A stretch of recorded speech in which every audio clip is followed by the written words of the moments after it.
Welcome to Shovik Sports Shit Podcast. We're just two brothers who just talk sports and give our opinions on today's topics.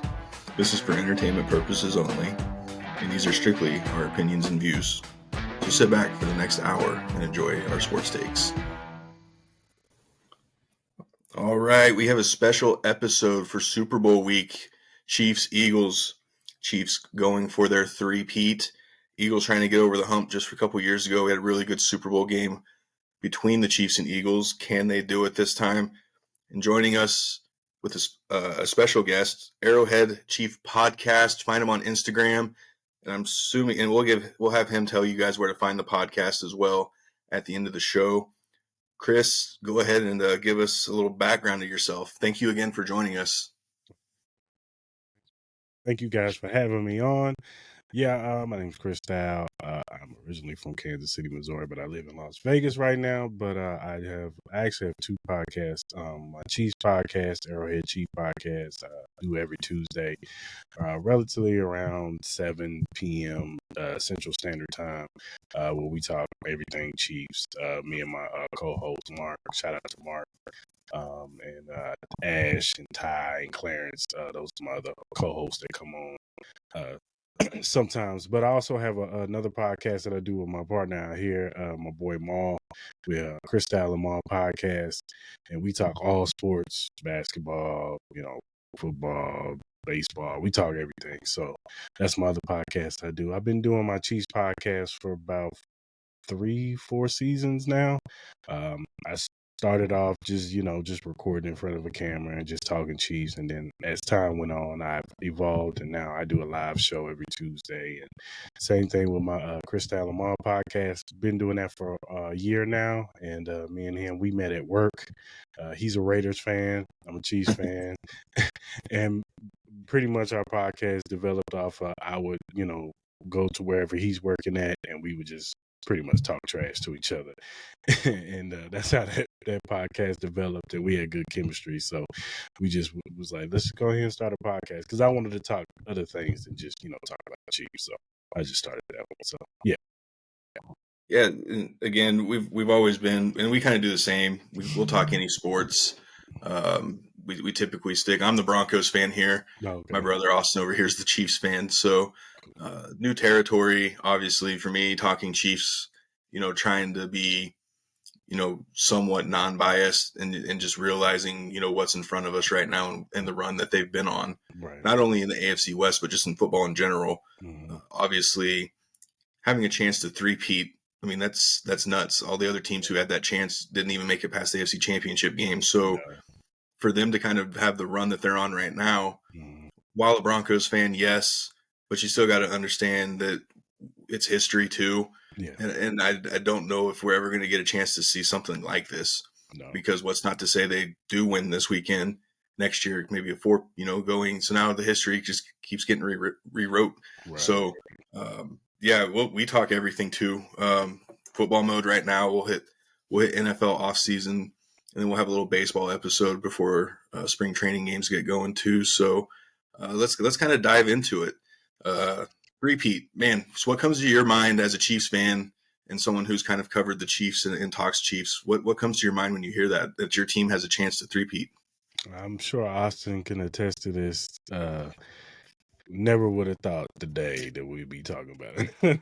Something like this. I mean, with all the playoff heartache and the bad teams that we put together, from the quarterbacks that we've been through, from, Tyler Thigpen, Damian Heward, Elvis Gorback, Tyler Palco, like the list goes on and on. Trent Green, I mean, we went through extended, Brody Croyle time. Like, people don't even remember he was in the league, but he was for us. So like, that's spot on. Like, we've been through some tough times. Yeah, like, we were always had some type of glimmer of hope, but it was just like it always got shot down in the playoffs and it was always the Colts. It was always the Colts. It was always the Colts that was shattering our dreams. It took me a long time to go over the Andrew Luck game, coming back 30 points. It was just like, man. Was that the game where we forced that fumble at the goal line and it went right back to him and he took it in for a touchdown?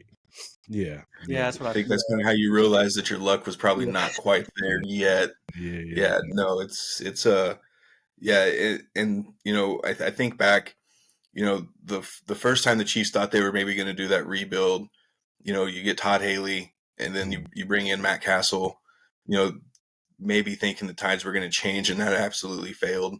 But yeah, I mean, well, see, and that's originally where I realized our karma was bad, right? Like Matt Castle was only a thing because the Chiefs hurt Tom Brady. And so like we kind of got our own karma on that one. Like, oh, you hurt Tom, Castle's going to do good enough. You're going to overpay him and get your hopes up. So that's kind of when you realize like just the football gods were not on our side at that moment. And not only that, it was the fact that, we're getting Scott Pioli. He's a Patriots guy. Yeah, he's it. Play up in here. We about to win multiple Super Bowls. No, no. And then when you think about, you hear the story about Andy Reid getting hired and how he was really close to going to Arizona, and the Chiefs didn't actually let him get out of the building. That may have, that's a turning point, because you don't know which direction you go after Andy Reid. Like you've already kind of ran into let's be honest, you guys had really good offense with Trent Green, Priest Holmes, Larry Johnson, those guys. You couldn't quite figure it out defensively. You couldn't find the coach to bring in the culture. Whereas Andy still had success in Philadelphia. I think most football fans realize the success that Andy had when he was in Philadelphia. He still got to a Super Bowl, didn't win one, but he still ran that division. Likes of Donovan McNabb, Michael Vick, Jeremy Maclin, Deshaun Jackson, all those guys. So this guy's been through, a lot. I don't know, and I can't speak for Chiefs fans, but when you guys got him, I don't think anybody could envision what you guys have been going through the last decade that he's been on the sideline. So to think about what he had, Alex Smith, kind of that transition period to, I'm going to be 100% honest with you guys, both of you guys, when draft night happened, I thought you guys were drafting Deshaun Watson. I did not too. In my mind did I think you guys were going to take Patrick Mahomes, and now look. So, it was half and half for me. Like, I started coming around to Patrick Mahomes because, of course, we see Deshaun Watson. He went to 2 straight national championships the year before. He got this close, and then finally he beats Nick Saban. So everybody's like, Deshaun Watson. And I was like that coming out that national championship game. I was like, I want Deshaun Watson. But then I started seeing these clips of this kid from Texas Tech throwing the football, and I'm like, hold on, we might need this guy. He's got an arm. Like, we got Tyreek Hill, we got Travis Kelce. We might need somebody who's a little bit more of a gunslinger. Because the thing about it is we needed somebody who can go beyond the X's and O's of Andy Reid. And that's what Mahomes was. He's beyond the X's and O's. When everything's not working, guys are locked down, Mahomes is like, fine, I'll put it on my back and I'll do it myself and I'll improvise and I'll do something. And that's what he did. Took the league by storm by doing that. But then you showed that he had IQ too. He had good football IQ. And that's that was a perfect marriage between him and Andy Reid, was that he brought that out. Because we forget, Andy Reid had success, but also there was a knock on Andy Reid that, he's a great coach. He just can't get over the hump. His clock management, he calls the wrong plays at this time. Like, it was always a knock on Andy Reid. But now this perfect marriage has come together, and now they're one of the better quarterback coach duels of all time. So and I'm draft night. I was pissed off. We trade. We get Patrick Mahomes. I'm like, man, Texas Tech quarterbacks never pan out, right? Like, they're always slinging it around, putting up numbers. I see Deshaun out here winning natties, just kind of leading big time program and all that. And it shows it's how hard it is to evaluate quarterbacks, right? Like, it's really a luck of the draw. It's the situation. It's the marriage, as you said. So, I'm glad I was wrong, because I was pissed off. Drafting, I'm like, Patrick Mahomes, come on now, like, we're doing it again. If you go back and listen to the national media, when he got drafted, they was like, I don't like this dude. He's the Texas Tech guy. He throws it, the air raid system that never translates to the NFL. Everybody hated the trade up. You still got Alex Smith. Why are you getting a quarterback? And then one guy said, you talking about no footwork. He has no footwork. And it was just like, it was all bad. But I think Andy, like I said, Andy and him were just a good marriage, and I think Andy brought the best out of him, and Patrick brings the best out of Andy, and here we are, looking at a three-peat. Yeah, and I think on previous episodes that we've talked about, we've always talked about ownership, GM, head coach, quarterback. Obviously the Chiefs have those in their ownership group: GM, head coach, now Mahomes. So it's crazy how that does work, but you have to have all that to have that culture in place. Andy's obviously a player's coach, but the players also know, what they're supposed to do in situations. Like, yes, there's a right time to do the fun, trick stuff and all this other stuff, but when it's time to lock in and do your assignments, Andy's still a pretty competitive guy. Just listening to him talk during his press conferences, but then you hear all the guys and the respect that they have for Andy. Those guys definitely go to battle for him. And I think you've seen that. So then we kind of transition over to last year was supposed to be a down year for the Chiefs, right? Well, I think it's kind of even the same this year. The offense just doesn't have that. The offense doesn't have that. It's been the defense. But over the course of the playoffs, you're kind of starting to see that offense click. What do you think, or maybe when do you think that started to click and we're starting to kind of see the Chiefs offense of old kind of come into play?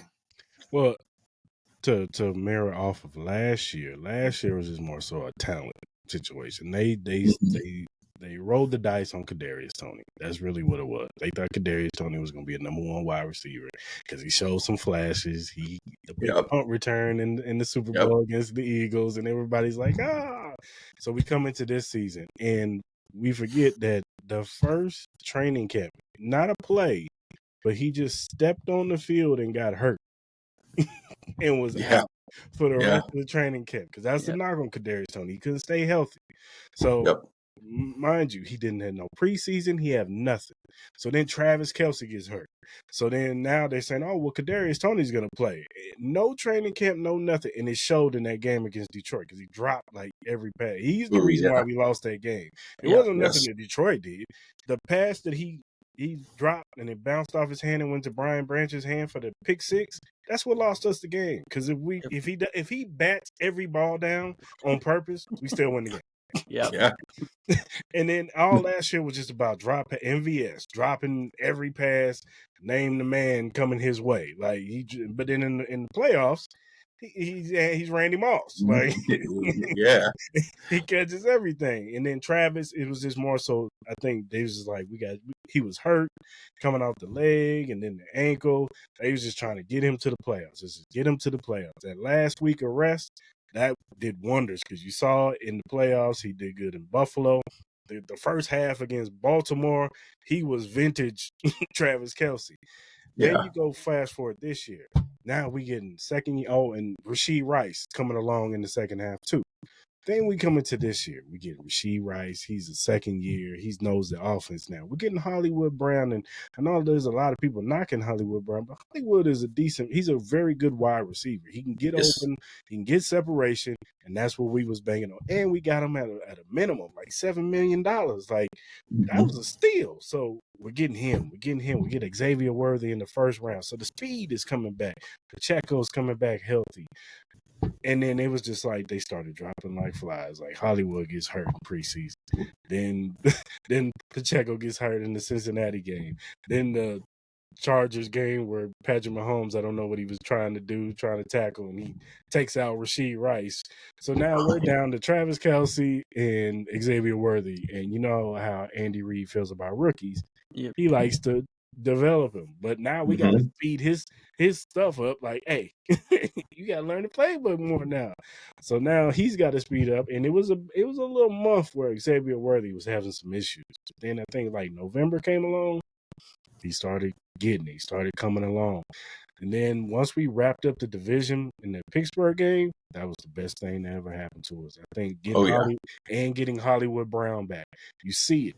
You see that our defenses have to play us differently now because now we got two guys who got speed. Because Hollywood got speed, Xavier Worthy has speed, Travis Kelce looks healthy, he looks vibrant. You know what I'm saying? Even though he didn't have a great game last week, the week before in the Texans game, which I don't know what the Texans were thinking. You might want to guard 87. He's wide open over here. Like, okay, you're taking out our receivers, but 87 is still 87 when he needs to be. So I just think the guys are getting healthy at the right time. Pacheco hasn't really looked the same. I think Kareem Hunt's more of our the lead back right now. I just think that injury has taken a toll on Pacheco. I think he'll be better next year though. But I just think we're getting healthy at the right time. And then Joe Tooney going to left tackle. That's the old. Yeah, that dude's just an all around. You can't say enough about this guy. Yeah, Joe Tooney going to left tackle was the ultimate thing that made Pat more comfortable in the pocket, and they're able to run their offense. They're full offense now. It's not just they got to do certain stuff. Like he's manned that left side and made it what we need it to be. So that's pretty much why the offense looks way better in the playoffs. Yeah, I agree with the health, but I also think we live in an era where people fall in love with stats so much. Of course. If you watch Chiefs football, you realize that like they just do what it takes to win, and it's not just offensively, right? It's all three facets, three facets of the game, three phases, whatever, facets, phrases, all three levels, whatever, right? But and that's really why I think they're always. Some people will blame the refs. Some people will blame. I mean, you do what you want, right? But if you just watch the Chiefs, it's a new person making a play each week, right? Yeah. Like special teams, defense, off. I mean, even last week, Juju had that couple big catches for 60 yards. I guarantee he was 9th, 10th, 11th on that scattering report, right? Don't worry about him. Leo Chanel blocking kicks. We have. The punt returner and kick returner just having absolute dynamite returns, right? So I think people they fall so in love with stats and how you look that they don't realize that Chiefs are just doing whatever it takes at whatever level, whatever phase of the game to make sure they win. Getting healthy definitely helps, but if people could just quit looking at final stat lines or stats or something and realize that as long as you're winning and you have a full complete team, I could care less what your stats are, right? Like, 500 yards and 6 touchdowns and a loss. Give me $190, 2 touchdowns and a turnover and a win all day. So I agree with the health, but it's just the Chiefs are a championship locker room, right? Yeah. Every person on that active roster thinks that it can be their time to go out and make a game-changing play, make a big stop, big turnover, big return, whatever. So I think that's what it is. It's just more of a complete team. Early Patty era, right? It was that offense. We are coming out throwing for 500 yards, blowing everyone up. But now we have a dominant special teams. We have a dominant defense, and Andy and Pat can do just enough to keep us in games and then win the game at the end. So I don't know. It's not always pretty, but I'll take ugly wins every day of the week and twice on Sundays. Yeah, and we look real quick at the defense because we knew the defense was good. How they were able to get better, and by a lot. Like it's not really close, just based on we talked when we were doing basically every week before we'd preview the Chiefs game upcoming. We always talked about Spags and his blitz. You never know when it's going to come, right? He picks the absolute perfect time to do it. Everyone knows it's that time, and they still can't do anything about that. You try to have your hot routes. You're not getting the ball off quick enough. So I think, and that's what intrigues me about this Super Bowl and the storyline with this is the defense and Saquon. Like we know what Saquon is, right? He's Saquon. What do you guys think? What do you think that, is it one of those where let Saquon get his and don't let anyone, or how do you guys, what are you guys thinking on your game plan going into this? Well, that's easy for me. I'm a send the house at Jalen and make him beat me under pressure. If he does that, cool. His numbers struggle against pressure. He has the weapons and everything, but if you take away his first read, shit breaks down real quick for him. I'm absolutely not letting Saquon beat us. No. If Jalen Hurts goes out there and balls out against pressure and makes great play after great play, cool, they earned it. But Saquon ain't winning this shit. Nah, not a chance. No, you can't let him get $150 and 2 touchdowns. Nah. Like, that happens, then we're in the fourth quarter, and Pat's gonna have to make something happen over it. That's the bottom line. But because I mean, think about it like this, and we could take it to the Washington game. I know everybody sees the 55 points, but let's not discount that there was like 4 fumbles on there that like killed it. Oh, And yeah. it wasn't Jaden Daniels' fault. It was No. everybody else around him who folded. Dommy Brown fumbled, the Kenny McIntosh fumble, the Austin Eckler fumble. We forget in the fourth quarter it was what 30-23 in the fourth. It was still a game. It was still a game, and they were marching down the field. Zach Ertz was getting everything he wanted in the middle of the field. So what do you think Travis Kelce's gonna do? So, I think the game plan is Spags is gonna be like, hey, we can't let Saquon get a big one. He's going to get his, but we can't let him hit his. That 50, 60-yard one, that's what gets them momentum. That's what gets them charged up.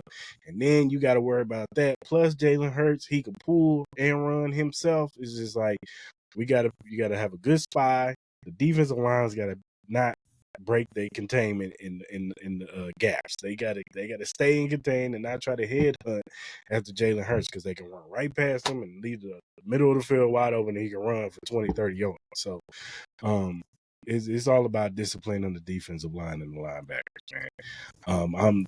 I'm Chris Jones, and the one thing to look at is their offensive line, their centers. They're both hurt. Landon Dickerson was hurt with an ankle injury, and Juergens has got a back injury.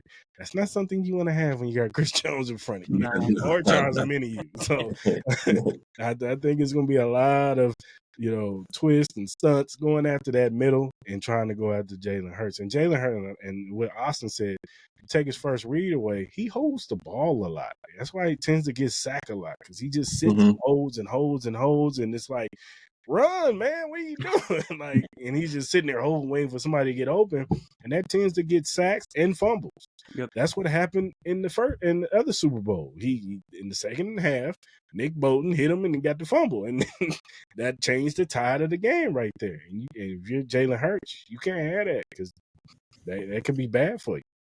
No, and I think on the flip side of this, if you do give him time, and Trent McDuffie, obviously all-pro. He's really good at what he does, but I think that second corner still iffy. The second and third corner still kind of iffy.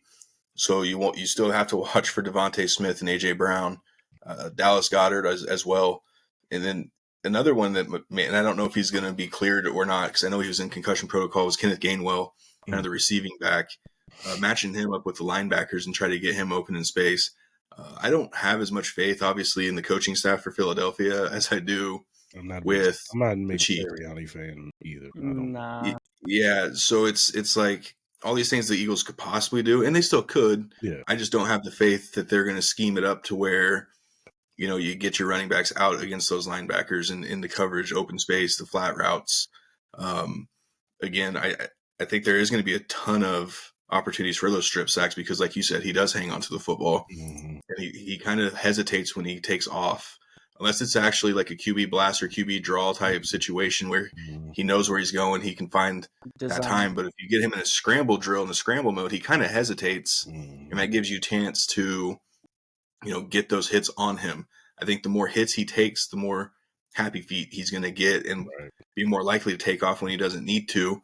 And then if you're sitting behind the sticks the whole game or for a good chunk of your drive, that kind of takes Saquon out of the equation because – second 15, second 18.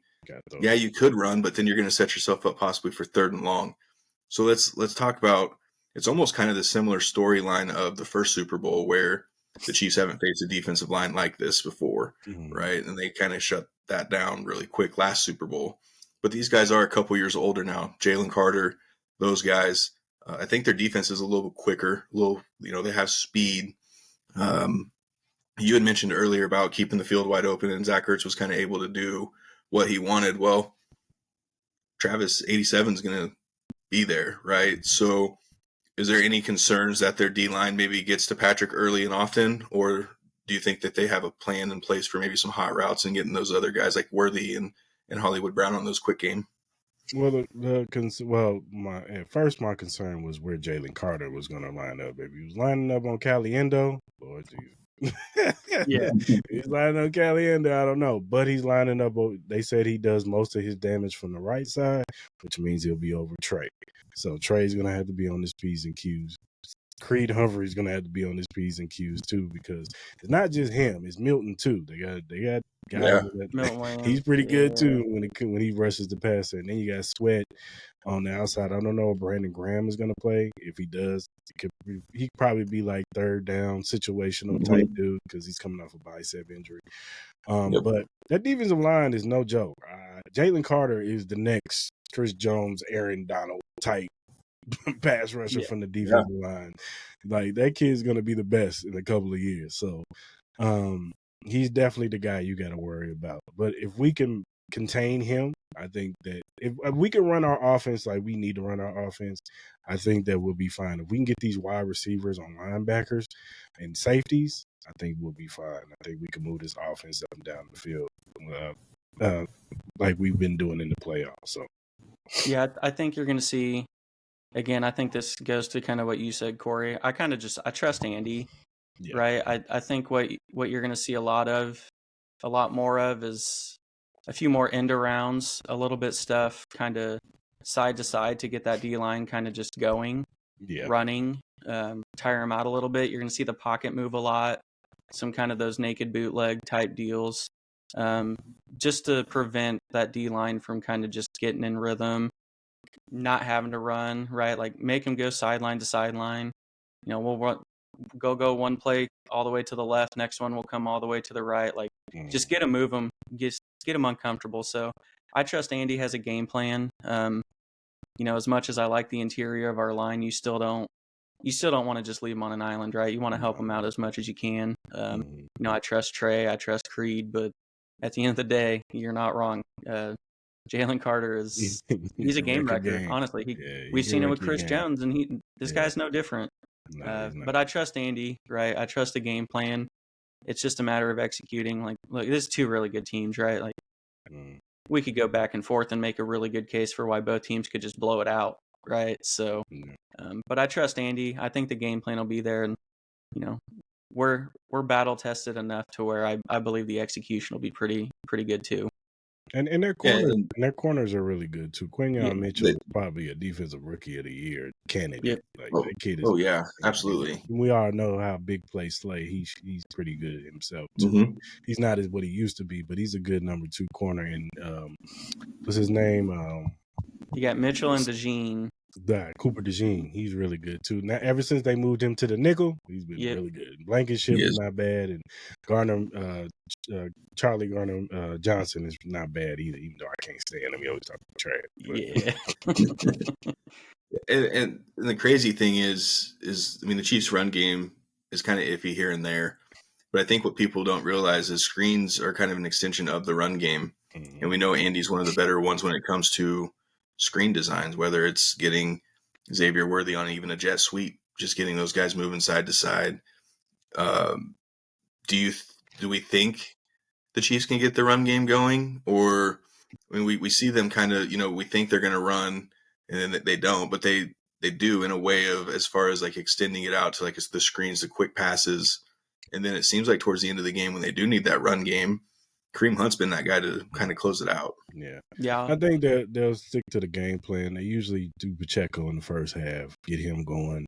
And then once he doesn't really get nothing going, then they'll be like, all right, Hunt, go close it out. Because, like I said, Pacheco just hasn't been the same since he's came off that injury. He's just not cutting the same. He doesn't have that same explosiveness. So hopefully he'll get better next year.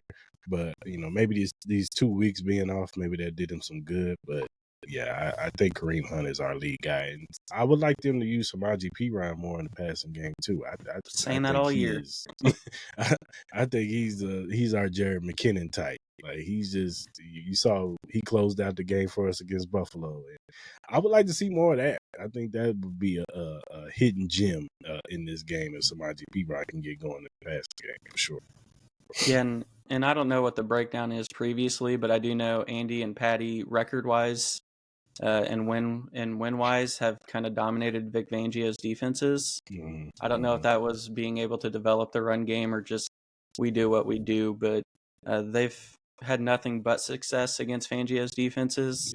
I think most of the time is because they do develop a little bit of a run game. They're able to, because Vic usually kind of stays in his, kind of mellow defenses, and sometimes will send a blitz off of it, but they kind of line up and just play like they're going to beat you one-on-one. And truthfully, that's just what Pat and Andy, like, that's what they want you to do because they know how to beat you in those scenarios. So I actually think, like, if I had to make a bold prediction, I think we run for 150 yards as a team. And I think if we do that, that's an easy victory for the Chiefs, right? Like, you're keeping them off the field. You get 150 rush yards, your offense is in rhythm across the board at that point. So that's kind of what I see happening. I think we do try to run the ball, right? But we don't really have much success a lot of times. And last week we saw it with Mahomes. He was an extension of the running game. Yeah, they were doing RPOs. They haven't done RPO all season. No, and they just all of a sudden they start doing RPOs and him keeping the ball and running. So that's another underrated thing. I still don't understand how teams underrate him as a runner, but they still do to this day. It's just like, oh, he's not going to run. And then he breaks off for like 20, 30 yards. That's what my brother always says every game. He's like, Patrick's going to use his legs in crucial moments, and like teams aren't going to be ready for it for some reason. And it's almost weekly, crucial time or big time play, and it's Patty with his legs. So yeah, that's spot on. Yeah, and I think even the Bills players said that they saw like 20 plays that they hadn't even saw, like they weren't even on tape. Like they were like, we had no idea that was about to happen because we just didn't see it in any of the film that we studied. So I think I do think that is an underrated part of the game is Patrick's ability to scramble. You don't think he's going to be able to get, a couple of yards, and here he is taking off for 15, 20, 25 yards. And you're like, well, where the hell did that come from? Like, what? So it's like, you would like to think that teams would still game plan for at least that part of, hey, if we keep him in the pocket X amount of time for this X amount of time, look for him. Coverage is doing what they're supposed to do. But if you all have your back to him and he can just take off, he's going to beat a D tackle to the edge. I mean, he's shown that much. Yeah. So I still think that's still a little bit of an X factor for me is when you need that crucial stop as an Eagle or with the Eagles, you got to stop him first. Like it's stop 15. Don't let him 1 extend. 2, don't let him extend it to where he's going to take off and run. And 3, come on, like don't let him get more than he needs to. Like, and don't leave Travis wide open on these, right? Like the Texans did. Like, stop Mahomes scrambling and don't leave 87, and you probably have a really good chance long term. That's really how we've made it this far, right? Like Patrick with his legs, and I guess last week Travis didn't really blow up that much, but like it was more Xavier Worthy and Juju and just everybody else around him. Hollywood made some plays. Like it was more so that it goes back to what you're saying, Austin, that every game is different. You know what I'm saying? Somebody asked me one time this year, what's the Chiefs' identity? And I'm like, adaptability. They adapt to their opponent. That's what it is. They adapt to their opponent. Oh, we got to do a shootout. All right, guys, we got to score 28. We got to score 30 today. Oh, man, that's a tough one, man. We got to, all right, just man the ship. Don't turn the football over. Hey, defense, I need y'all to get us one. Like, oh, we need to block a field goal? Fine. We scouted this guy like 2 weeks ago, and he likes to kick it this way. So let's just block it. Like they adapt to who they playing, and that's their identity. Yeah, and they're getting to the point where, and you see it happen against the Chiefs a lot. Like Chiefs are really good at not beating themselves. Yeah. We're not going to give you a 20-yard field. We're not going to hand you anything. We have some stupid penalties. Don't get me wrong, right? Like they're not perfect. But, like we just see these other teams kind of melt, get away from who they are down the stretch because, they're playing the Chiefs. It's a close game. We're kind of tightening up, and the Chiefs are like, you already lost if that's your mindset, homie. Like, you're getting out of what you're doing. And we see it all the time against the Chiefs, right? Like the Ravens, okay, run Derrick Henry more than 6 times in a game or something, right? Or, run Lamar even more. Or the Bills, they came out that one drive, pounded it down our throat in the second half, and then never did it again. No.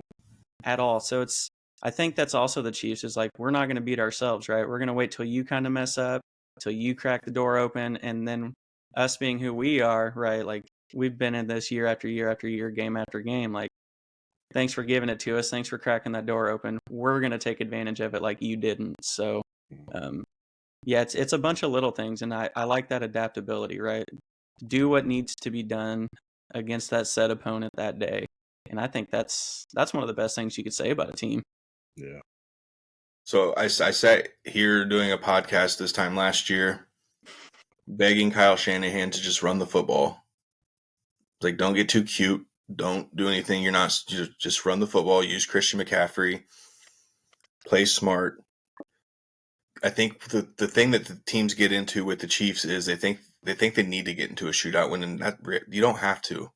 In reality, just play your game, right? Just like what you guys are saying is the Chiefs just wait for you to beat yourself, which you look back, the 49ers, they beat themselves. They shouldn't have went for it, or they shouldn't have went for the field goal. They should have just went for it because you weren't going to win the game. Mm-mm. They went away from using Christian McCaffrey in the run game.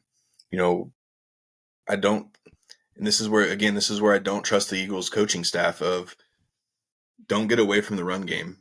Even if Saquon's sitting there 10 carries for like 27 yards, for example, you still got to keep using them. Either that or you got to get Jalen Hurts to run the football. Like, they have to continue to run the football and play their style. The minute that they get away from doing this and they get away from maybe using Saquon where you go 2 or 3 possessions and he only gets 2, maybe 3 carries, it's over. You have no chance, right? You're already in your head. Yeah. Exactly. And I think that's what it is, right? Teams, they think that the coach wants to be that guy that has the perfect game plan. Hey, we were able to beat the Chiefs at their own game. You didn't. You already lost if you go in with that mindset.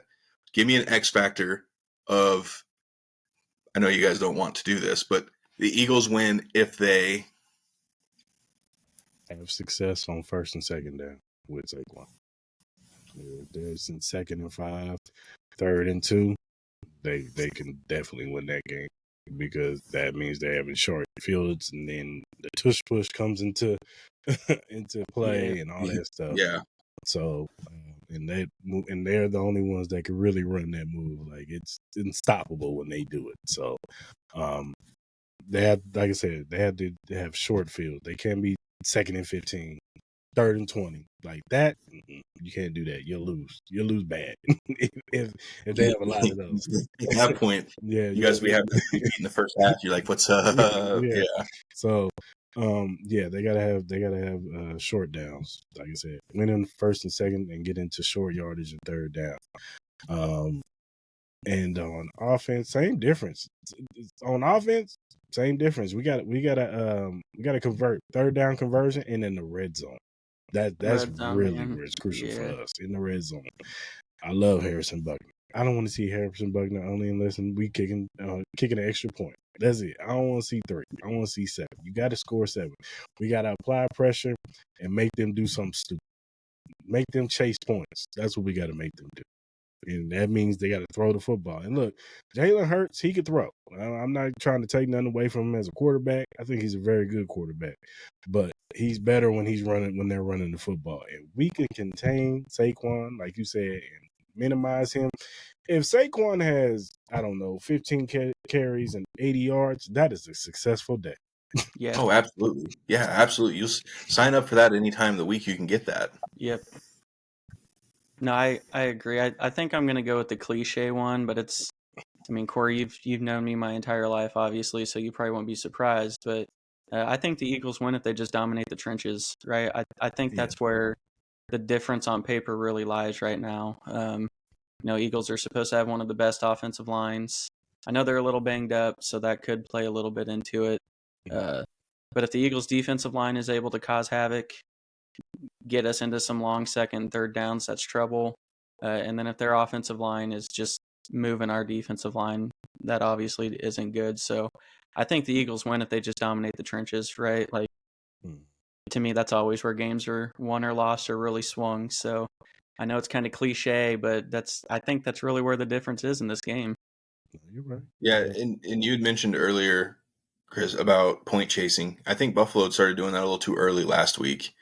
There was a point when we were watching the game, and I was like, you absolutely don't go for 2 right here. Like, just take it and go. You have momentum. Your defense is actually figuring it out, and they're playing really well. Then you absolutely just blow that 2-point conversion the first go around. So now you're setting yourself back. Then you do it again later in the game. So that's 4 points right there. You miss a field goal. So now it adds up, and then you look at the final score, and you're like, that's why you don't need to point chase. At some point, you do. Yeah, you do. not early. Like, believe in your defense a little bit. Give yourself a chance, right? And I think that's where teams, again, they panic. They just make panic decisions, and it costs them. I think the difference with the Eagles and the Bills, and this isn't a knock on Josh Allen because he's a great quarterback. He's just not the one to do the tush push with, right? No. So this is going to be a different beast. This is going to be a little bit of a different beast that the Chiefs would see when it comes to the tush push. And these guys will straight do it 3 straight times from the 1 yard line if they have to. They will. This is that's the matchup I'm looking for the most, is on those short yardage, because Chris Jones absolutely just destroyed the interior part of that Bills offensive line. Mm-hmm. Not necessarily the case, but then you made a note earlier. They're a little beat up themselves in the position that matters right there in the tush push. The center's got to get that good push. Whereas if Chris Jones can knock him back and he is that type of player. He can do that. So that's kind of one of the main kind of things I'm looking for as far as that goes. Give me something that maybe concerns you guys as Chiefs fans, whether that's offense, defense, special teams. What is the one thing you're going to look for the most that maybe concerns you a little bit heading into this game this weekend? Our safeties on tight ends. Dallas got That's right where I was going to go. I was talking to my buddy over the weekend. I was like, we can chalk Dallas Goedert up for 100 yards and a tutty already. Like, we're going to put your money on him right now. Yes, whatever sir. His receiving yards is, take the over. Over, yeah. Tight ends kick our ass every single time. I don't know what it is. Justin Reed, Shamar Connor is bad in coverage. I hate when I see him in coverage. I love Shamar Connor. I think he's a good in the box safety. But when it comes to coverage, he cannot cover. And then our linebackers, I don't know what's going on with Tranquil. I don't know if he put on too much weight this year, but he looks slower this year. He doesn't look like the guy. Yeah, he doesn't look like the guy that was last year. Last year he was flying around. This year, I don't know. He just doesn't. He got paid finally, and he was able to eat good. I guess so, because he's a step slower. So yeah, that the middle of the field concerns me. That's what concerns me. You get a Devontae Smith in the middle of the field. You get Dallas Goedert, maybe an AJ Brown too. Oof. Like that middle of the field scares me. But on the outside, I think we're cool because I of course I love Trent, but I also love Jalen Watson. Jalen Watson coming back is a godsend. Like when he was gone, we had to try out Joshua Williams and Najee Johnson. It was food. Every time they saw them dudes out there, oh, where's 2? Oh, where's 13? Let's go after them. Yeah. So, but when you got 35 and 22 out there, I think we do better on the outside. And then when you kick Trent in the slot, that's even better. So, but yeah, the middle of the field is what's scary. Yeah, mine kind of goes to that. I was going to say tackling, which really in the middle of the field is where we're bad at tackling, right? Like we get AJ Brown on a slant, tackle him. We get Goddard, Saquon over the middle or something, like tackle them. Limit the yards after catch. Like it'd be cooler if you could just be in the right position to prevent the catch, but I'm not going to ask that much from, Bolton. Like no, like at this point we know you're not a pass coverage guy at this point in your career, right? Like, you are what you are. Yeah. I kind of wish Leo Chanel was better in coverage because he's the guy who has the size and speed to kind of eliminate tight ends, but he might be one of the worst people in coverage. So I think everything he said, I was going to say tackling. So it kind of comes to our defense, right? Like don't leave the middle of the field wide open. If they happen to get to the middle of the field, just limit their yards after they catch it. AJ Brown can take a 1 yard slant 80 yards in the blink of an eye. Smith can do the same. I mean, we know what Saquon can do, right? If you're not bringing your tackling hat, Saquon ain't going to have that 15 for 80 stat line. Like, it's just not going to happen. So just clean up the tackling. Ideally, we do cover the middle of the field, but that's asking a lot at this point. So I agree. And I think, not too long ago, I would have said one thing that would concern me about the Chiefs is their offensive line. But again, moving Joe out to left tackle, and people can say what they want about Taylor. Taylor's looked pretty good in the playoffs. Yeah. Look, he blocks well, right? He just holds a lot and sometimes gets a little quick off his jump. But if he doesn't hold or jump too early, like he blocks well. Yeah, and I think that's opened up the offense a lot more. One, I mean, you've gotten healthy, so you're able to put your receivers where they're supposed to be, right? Getting Hollywood Brown back, that kind of put everybody back where they're supposed to be. Now you're not asking Worthy to do certain things that he was doing at the beginning of the season that you could absolutely tell he was not comfortable doing. I'm sure it was frustrating. I know there was a couple of games we'd watch, he'd be wide open, but he would be out of bounds making a catch just because the awareness wasn't quite there. It wasn't all on him. Sometimes Pat. Oh, no, it wasn't all on him. A little too far. Yeah, absolutely. It's just, you could just tell some of those, there were bad drops in there too, just because he was trying to get a little too quick. Yeah. But he settled in rather nicely. He did. Just another gift from the Bills, right? Like the Bills just like, hey, Buffalo. We're gonna go ahead and help you guys out. And then he, of course, just has a massive game against the Bills. So good for him. He deserves it. Just watching the growth from week 1 to the postseason to now, and what he's been able to do, the growth of him's just been tremendous. We've watched him plenty of times at Texas as well, just Big 12 football, and we watched a lot of that. So seeing him and just the growth and maturity, I can only imagine what this team's going to look like next year when Rice is back, and they get that. So not a concern of mine anymore. The offensive line for the Chiefs has held up pretty well. I don't really see that being a huge issue. Concern if they think to put Jalen Carter over Caliendo. And that's what we're like. Are they? Do you counter that? Do you put Tooney back at left guard if that gets bad, and then just trust Humphreys? I mean, if Jalen Carter is wrecking the game, then I could see Andy saying, "All right, DJ Humphreys, I need you out there left tackle, and I need you." Right, you don't got to be an All-Pro, but kind of just do enough, please. Yeah, if it's those are the slight adjustments. Like those are the things that Tony Romo and Jim Nantz kept talking about last week with the Bills. Hey, every time he sneaks, he's going this side. All it takes is one time to not go that side and go the other side. They're all covered right there. Well, go to this side? Did you hear the Najee Johnson quote? I didn't. He said that we watched 100% of Josh Allen's QB sneaks, and 100% of the time he went left. So we scouted it, and we just blew it up left. He's like, if they would have ever went right, the dude wouldn't have even been touched because we were blowing it up. And that's what you're talking about, right? You have to self-scout is, I think, what he ended that. You have to self-scout to break tendencies sometimes. So, but that's when you do it so many times and it works, it's like it's hard to be like. And you're like, what's going to change this time? Why won't it work this time? Because they looking also at Philly. It's 100% is going to work. The tush push always works, so they figure I got Josh Allen. It's going to work. The problem, is, the difference is that Jalen Hurts is like 6 foot, maybe 5'11", and he doesn't go up. He goes under the line, so it's hard to get him. And Josh takes a step back too. Yeah. Like and it's not you have immediately offensive in. linemen pushing him. You can't have a running back pushing Josh Allen. Josh Allen is 6'6", 275 pounds. Like that ain't gonna do nothing. He's not an easy man to push. No. No. If I did have one concern, I do agree with the secondary part.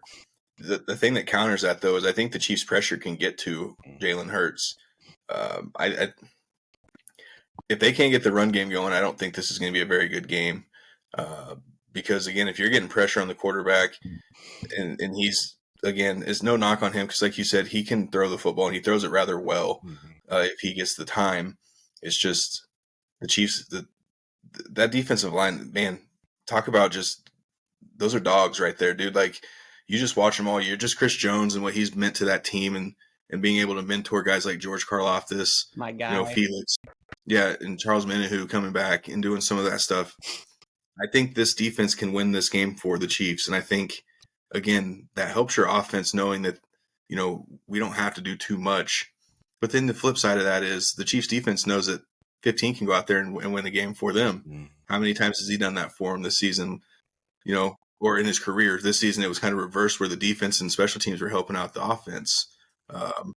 So we've come to, let's get the predictions in.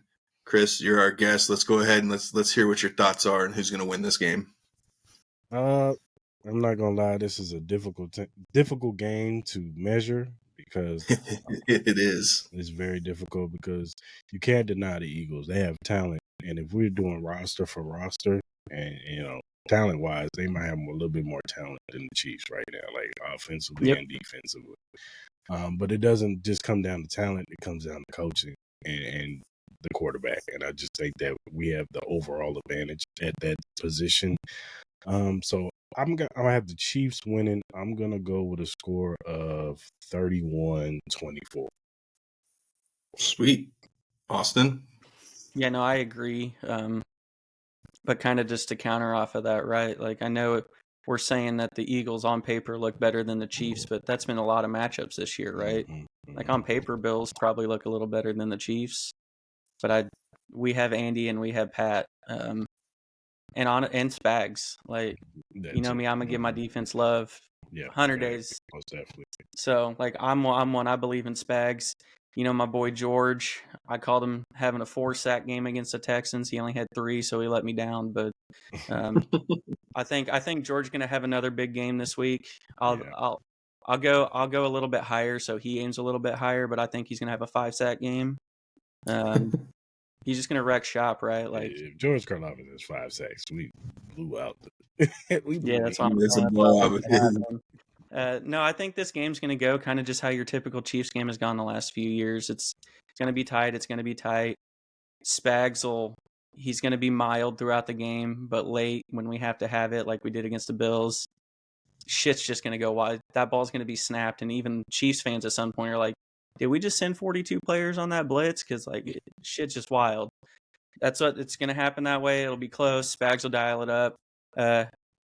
Our predictions were close. I have Chiefs 31-28 is what I was thinking.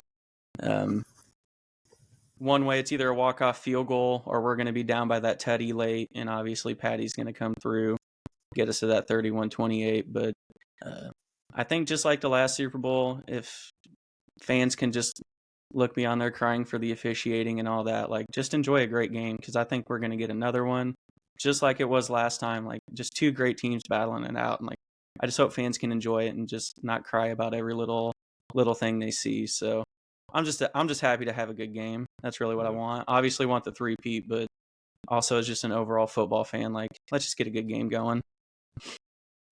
Yeah, I'm not going to poo on your guys' parade or anything, but I think Saquon helps this team, and I think he gets them over the hump this year. What a Broncos I do.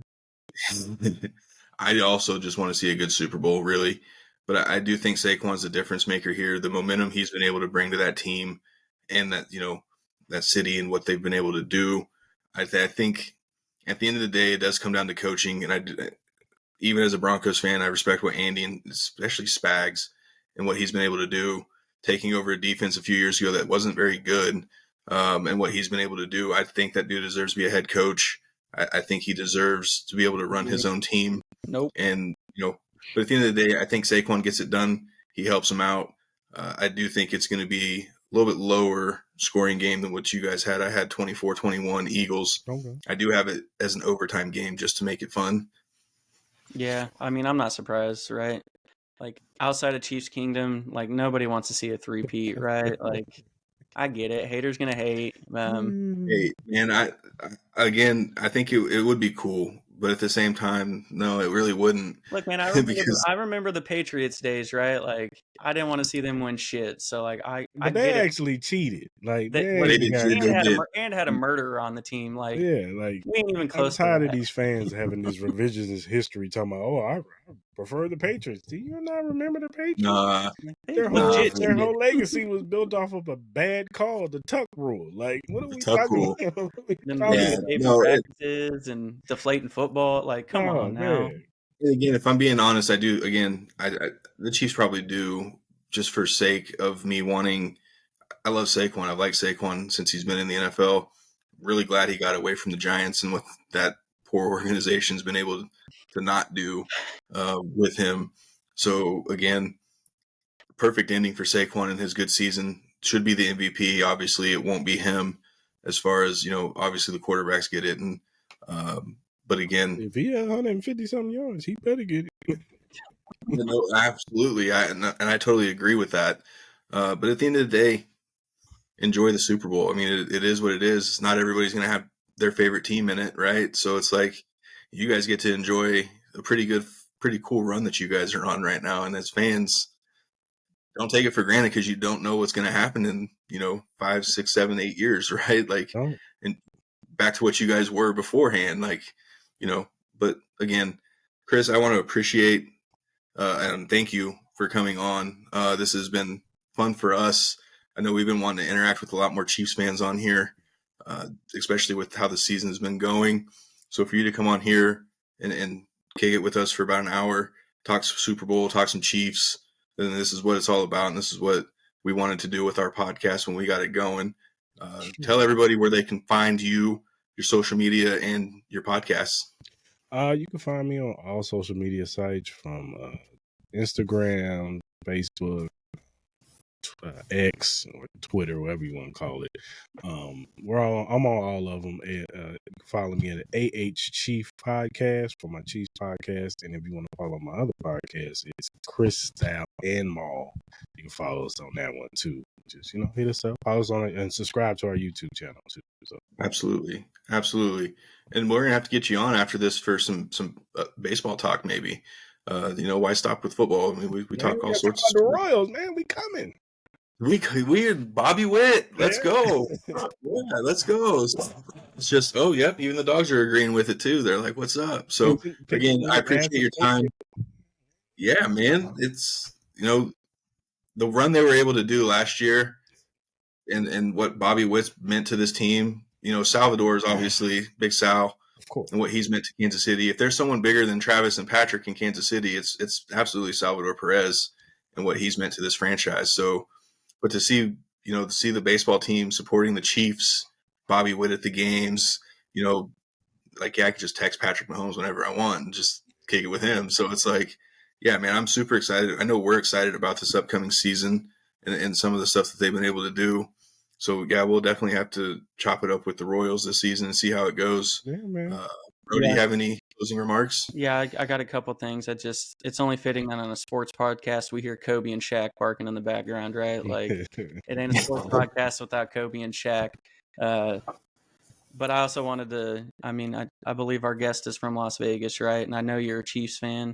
I don't think I said it at all during this episode, so I at least have to get it in here at the end with my patent and just like fuck the Raiders.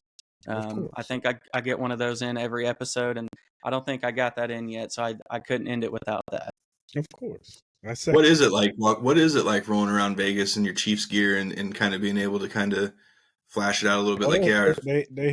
I get all. We watched the Chiefs win a Super Bowl in the stadium. Like I get all the hate. Like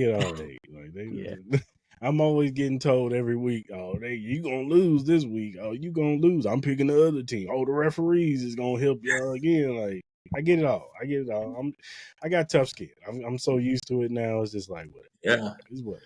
No, that's you can trade spots with me. So shut up. Exactly. Like, hey, what your team hasn't maybe won? You haven't won a playoff game in 20 some years. Like, get away from me. Go. And it's not just them; it's other teams too. It's just like, man, you're a Jaguar fan. Shut up. Yes, shut up. Well, again, we appreciate your time. We are doing another episode tomorrow with the girls from Unhinged and Unplugged podcast. They're going to come on. They're Chiefs fans as well. They live up in New York, so we're going to have them on tomorrow. So again, make sure you guys find our podcast on Apple, Spotify, and iHeart. Find us on Instagram at Showbook Sports, and we'll talk to you all again tomorrow. Go Chiefs.